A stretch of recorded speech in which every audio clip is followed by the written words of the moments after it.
നമസ്കാരം, മറ്റൊരു വീഡിയോയിലേക്ക് സ്വാഗതം. PSCയുടെ statistical assistant grade 2, statistical investigator grade 2 പരീക്ഷയ്ക്ക് തയ്യാറെടുക്കുന്നവർക്ക് പ്രയോജനപ്പെടുന്ന ഒരു വീഡിയോ സീരീസ് ആരംഭിക്കുകയാണ്.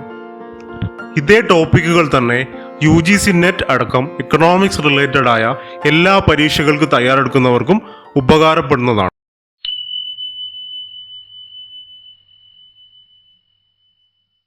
സിലബസിലെ ഇക്കണോമിക്സ് പാർട്ട് 5 മൊഡ്യൂളുകളായാണ് തിരിച്ചിരിക്കുന്നത്. അതിൽ ഒന്നാമത്തത് micro economics theory and applications ആണ്. ഒന്നാമത്തെ മൊഡ്യൂൾ തൊട്ടാണ് നമ്മൾ ആരംഭിക്കുന്നത്. മെയിൻ ടോപ്പിക്കുകളിലേക്ക് പോകുന്നതിന് മുമ്പ് ചില ബേസിക് കാര്യങ്ങൾ മനസ്സിലാക്കേണ്ടതുണ്ട്. എന്താണ് മൈക്രോ എക്കണോമിക്സ്? ഈ ഡെഫിനിഷൻ നോക്കാം. Micro economics is based on models of consumers or firms that make decision about what to buy, sell or produce with the assumption that those decisions result in perfect market clearing and other ideal conditions. Micro economics അഥവാ സൂക്ഷ്മ സാമ്പത്തിക ശാസ്ത്രം വിവിധ സാമ്പത്തിക മോഡലുകൾ അടിസ്ഥാനപ്പെടുത്തിയിട്ടുള്ളതാണ്. വിവിധ economic യൂണിറ്റുകളായ consumer, producer അല്ലെങ്കിൽ firm മുതലായവർ എന്ത് ഉൽപ്പാദിപ്പിക്കണം, എന്ത് വിൽക്കണം, എന്ത് വാങ്ങണം തുടങ്ങിയ തീരുമാനങ്ങൾ എടുക്കുന്നതിനെ പറ്റിയാണ് ഈ മോഡലുകൾ സൂചന നൽകുന്നത്. ഇത്തരം തീരുമാനങ്ങൾ കൈക്കൊള്ളുന്നതിലൂടെ മാർക്കറ്റ് ഇക്വിലിബ്രിയം അഥവാ സന്തുലിതാവസ്ഥയിൽ എത്തിച്ചേരുന്നതിനെ കുറിച്ചാണ് ഈ മോഡലുകളിലൂടെ മൈക്രോ എക്കണോമിക്സ് വിശദീകരിക്കുന്നത്. ഇവിടെ മാർക്കറ്റ് ക്ലിയറിംഗ് എന്നതുകൊണ്ട് അർത്ഥമാക്കുന്നത് മാർക്കറ്റ് ഇക്വിലിബ്രിയം അഥവാ ഡിമാൻഡും സപ്ലൈയും തുല്യമാകുന്ന അവസ്ഥയാണ്. ഈ ഡെഫിനിഷനിൽ നിന്ന് ഒരു കാര്യം കൂടി മനസ്സിലാക്കാം. Microeconomics is the study of an individual economic unit. Microeconomics പഠനവിധേയമാക്കുന്നത് വ്യക്തിഗത സാമ്പത്തിക യൂണിറ്റുകളെയാണ്. കൺസ്യൂമർ, പ്രൊഡ്യൂസർ എല്ലാം ഇത്തരം യൂണിറ്റുകളാണ്. അടുത്തതായി നമുക്ക് 2 ടേംസ് പരിചയപ്പെടാം. Scarcity and choice. Scarcity means limited supply of resources relative to the demand for it.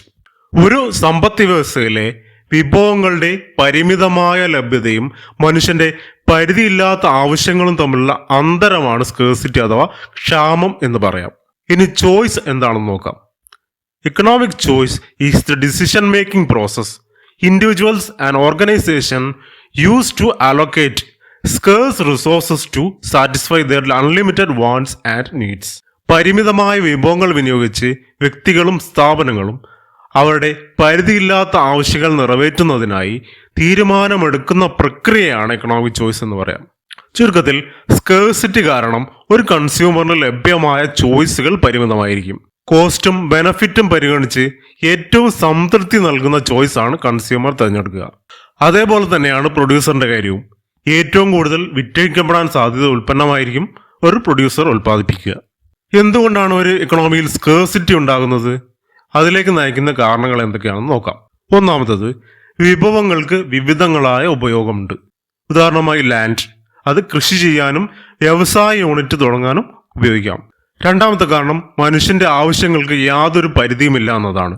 ഒരു സാധാരണക്കാരനെ സംബന്ധിച്ചിടത്തോളം അയാളുടെ ദൈനംദിന ആവശ്യങ്ങൾ മുന്നോട്ട് കൊണ്ടുപോകുക, അതിനുള്ള പണം സമ്പാദിക്കുക എന്നതാണ് ആവശ്യമെങ്കിൽ ഒരു ബിസിനസ്മാന് തന്റെ സാമ്രാജ്യം വളർത്താൻ കൂടുതൽ നിക്ഷേപം സമാഹരിക്കുകയായിരിക്കാം ലക്ഷ്യം. നമ്മുടെ ആവശ്യങ്ങൾക്ക് പരിധിയില്ല എന്നതുപോലെ ആവശ്യങ്ങൾ വീണ്ടും വീണ്ടും സംഭവിക്കുന്നു എന്നതാണ് മൂന്നാമത്തെ കാരണം. മറ്റൊരു പ്രധാനപ്പെട്ട കോൺസെപ്റ്റാണ് ഓപ്പർച്യൂണിറ്റി കോസ്റ്റ്.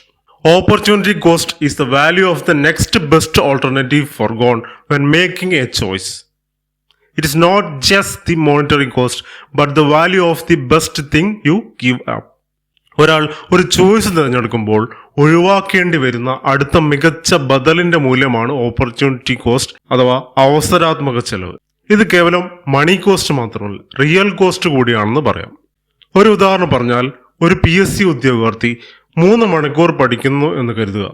ഈ സമയത്ത് തന്നെയാണ് അയാൾക്ക് വളരെ ഇഷ്ടപ്പെട്ട ഒരു സിനിമ TV ചാനലിൽ ടെലികാസ്റ്റ് ചെയ്യുന്നത്. അത് കാണാൻ അയാൾക്ക് വളരെ ആഗ്രഹമുണ്ടെങ്കിലും അതൊക്കെ ഒഴിവാക്കി പഠനം തുടരുകയാണ്. ഇവിടെ 3 മണിക്കൂർ PSC പഠനത്തിന്റെ ഓപ്പർച്യൂണിറ്റി കോസ്റ്റ് എന്നത് സിനിമ കണ്ടിരുന്നെങ്കിൽ അയാൾക്ക് ലഭിക്കുമായിരുന്ന എന്റർടൈൻമെന്റിന്റെ വാല്യൂ ആണ്. അടുത്തതായി, ഒരു സമ്പദ് വ്യവസ്ഥ നേരിടുന്ന 3 അടിസ്ഥാന പ്രശ്നങ്ങൾ എന്തൊക്കെയാണെന്ന് നോക്കാം. വാട്ട് ടു പ്രൊഡ്യൂസ്, എന്ത് ഉൽപ്പാദിപ്പിക്കണം, ഹൗ ടു പ്രൊഡ്യൂസ് എങ്ങനെ ഉൽപ്പാദിപ്പിക്കണം, ഫോർ ഹൂംസ് ടു പ്രൊഡ്യൂസ് ആർക്ക് വേണ്ടി ഉൽപ്പാദിപ്പിക്കണം എന്നിവയാണ് ആ പ്രശ്നങ്ങൾ. What to produce refers to the choice of the product to be produced by the society for that good which is actual need for the society. ഒരു സൊസൈറ്റിയിൽ ഏറ്റവും ആവശ്യമുള്ള പ്രോഡക്ട്സ് ആയിരിക്കണം പ്രൊഡ്യൂസ് ചെയ്യേണ്ടത്. അത് കൺസ്യൂമർ ഗുഡ്സ് ആവാം, ക്യാപിറ്റൽ ഗുഡ്സ് ആവാം. Final കൺസംഷന് വേണ്ടിയുള്ളതാണ് കൺസ്യൂമർ ഗുഡ്സ്. അതേപോലെ കൺസ്യൂമർ ഗുഡ്സ് ഉൽപ്പാദിപ്പിക്കാനായി സഹായിക്കുന്നതാണ് ക്യാപിറ്റൽ ഗുഡ്സ്. മെഷീനറി പോലുള്ളവ ക്യാപിറ്റൽ ഗുഡ്സ് ആണ്. എന്ത് ഉൽപ്പാദിപ്പിക്കണം എന്ന തീരുമാനമെടുത്താൽ അടുത്തതായി നമ്മുടെ മുന്നിലെത്തുന്ന ചോദ്യമാണ് എങ്ങനെ ഉൽപ്പാദിപ്പിക്കണം എന്നത്. The problem of how to produce related to the production is a technique related to the employ in the production of decided goods and services. എങ്ങനെ ഉൽപ്പാദിപ്പിക്കണം എന്ന പ്രശ്നം പ്രൊഡക്ഷൻ ടെക്നിക്കുമായി ബന്ധപ്പെട്ടുള്ളതാണ്. തൊഴിലിന് കൂടുതൽ പ്രാധാന്യം നൽകിയുള്ള ലേബർ ഇന്റൻസീവ് ടെക്നിക് ആവാം, അതേപോലെ മൂലധനം കൂടുതൽ ഉപയോഗപ്പെടുത്തുന്ന ക്യാപിറ്റൽ ഇന്റൻസീവ് ടെക്നിക്കും ആവാം. ഇങ്ങനെ ഒരു സമ്പദ് വ്യവസ്ഥയിൽ ഉൽപ്പാദിപ്പിക്കപ്പെട്ട ഔട്ട്പുട്ട് എങ്ങനെ വിതരണം ചെയ്യണം എന്നതാണ് ഫോർ ഹൂം ടു പ്രൊഡ്യൂസ് എന്നതുകൊണ്ട് അർത്ഥമാക്കുന്നത്. ഇത് രണ്ട് തരത്തിൽ വിശദീകരിക്കാം. ഒന്നാമത്തേതാണ് പേഴ്സണൽ ഡിസ്ട്രിബ്യൂഷൻ. ഒരു എക്കണോമിയിലെ ഔട്ട്പുട്ട് അല്ലെങ്കിൽ വരുമാനം സമൂഹത്തിലെ ഓരോ വ്യക്തികൾക്കുമായി വിതരണം ചെയ്യപ്പെടുന്നു.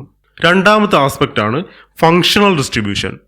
ദേശീയ വരുമാനം അല്ലെങ്കിൽ ഔട്ട്പുട്ട് ആ സമ്പദ് വ്യവസ്ഥയിലെ ഉൽപാദന ഘടകങ്ങളായ ലാൻഡ്, ലേബർ, ക്യാപിറ്റൽ, ഓർഗനൈസേഷൻ തുടങ്ങിയവയ്ക്കായി വിതരണം ചെയ്യപ്പെടുന്ന രീതിയാണ് ഇത്. അടുത്ത കോൺസെപ്റ്റ് ആണ് circular flow of income. The circular flow of income model is a graphical representation of the cyclical movement of money between household and business sector of an economy. ലളിതമായി പറഞ്ഞാൽ ഒരു സമ്പദ് വ്യവസ്ഥയിലെ വിവിധ മേഖലകളിൽ നിന്ന് പരസ്പരമുള്ള പണത്തിന്റെ ഒഴുക്കാണ് സർക്കുലർ ഫ്ലോ ഓഫ് ഇൻകം മോഡലിലൂടെ വിശദീകരിക്കുന്നത്. അതിന്റെ ബേസിക് ആയ മോഡലാണ് 2 sector മോഡൽ. ഇതിൽ ഹൗസ് ഹോൾഡ് സെക്ടറും ബിസിനസ് സെക്ടറുമാണ് ഉള്ളത്. ബിസിനസ് സെക്ടർ ഉൽപ്പന്നങ്ങൾ ഹൗസ് ഹോൾഡിന് വിൽക്കുമ്പോൾ അതിന്റെ പേയ്മെന്റായി മണി ബിസിനസ് സെക്ടറിൽ എത്തുന്നു. അതേപോലെ ബിസിനസ് സെക്ടർ ഹൗസ് ഹോൾഡിൽ നിന്ന് ഉൽപാദന ഘടകങ്ങൾ വാങ്ങുമ്പോൾ, ഉദാഹരണമായി ലേബർ, അതിന്റെ പേയ്മെന്റായി വേജ് ഹൗസ് ഹോൾഡ് സെക്ടറിൽ എത്തുന്നു. ഈ ഒരു ഫ്ലോ തുടർച്ചയായി സംഭവിച്ചുകൊണ്ടിരിക്കുന്നു. ഇക്കണോമിക്സിലെ രണ്ട് സ്റ്റാൻഡേർഡ് ബ്രാഞ്ചുകളാണ് പോസിറ്റീവ് ഇക്കണോമിക്സും നോർമറ്റീവ് ഇക്കണോമിക്സും. Positive economics objective fact based analysis of what is. Normative economics subjective value based judgment on what should be. യഥാർത്ഥ വസ്തുതകളുടെ അടിസ്ഥാനത്തിൽ ഒരു എക്കണോമിക് ഫിനോമിനം എന്താണ് എന്നാണ് പോസിറ്റീവ് ഇക്കണോമിക്സ് വ്യക്തമാക്കുന്നത്. എന്നാൽ നോർമറ്റീവ് സമീപനത്തിന് വ്യക്തിപരമായ അഭിപ്രായങ്ങൾ കൂടി സ്വാധീനമുണ്ടെന്ന് പറയാം. ഗവൺമെന്റ് സൗജന്യ വിദ്യാഭ്യാസം നൽകണമെന്നത് ഒരു നോർമറ്റീവ് സ്റ്റേറ്റ്മെന്റ് ആണ്. അതേസമയം ഇങ്ങനെ സൗജന്യ വിദ്യാഭ്യാസം നൽകിയാൽ ഗവൺമെന്റിന്റെ പബ്ലിക് എക്സ്പെൻഡിച്ചർ വർദ്ധിച്ചു വരുമെന്നത് ഒരു പോസിറ്റീവ് സ്റ്റേറ്റ്മെന്റുമാണ്. മറ്റൊരു ബേസിക് കോൺസെപ്റ്റ് ആണ് production possibility curve. It is a graph that shows all the different combination of output that can be produced given current resources and technology. ഒരു സമ്പദ് വ്യവസ്ഥയിൽ നിലവിൽ ലഭ്യമായ വിഭവങ്ങളും ടെക്നോളജി ഉപയോഗിച്ച് ഉൽപ്പാദിപ്പിക്കാൻ സാധിക്കുന്ന ഔട്ട്പുട്ടിന്റെ വിവിധ കോമ്പിനേഷനുകളാണ് പ്രൊഡക്ഷൻ പോസിബിലിറ്റി കർവ് വിശദീകരിക്കുന്നത്.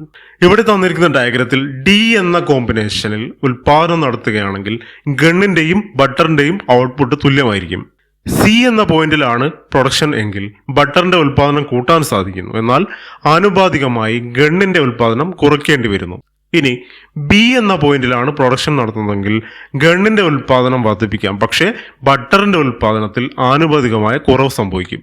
ചുരുക്കി പറഞ്ഞാൽ ഏതെങ്കിലും ഒന്നിന്റെ ഉൽപ്പാദനം കുറയ്ക്കാതെ മറ്റൊന്നിന്റെ ഉൽപ്പാദനം കൂട്ടാൻ കഴിയില്ല എന്ന് സാരം. ഏതാനും മോഡൽ ക്വസ്റ്റ്യൻസ് കൂടി നമുക്ക് പരിശോധിക്കാം.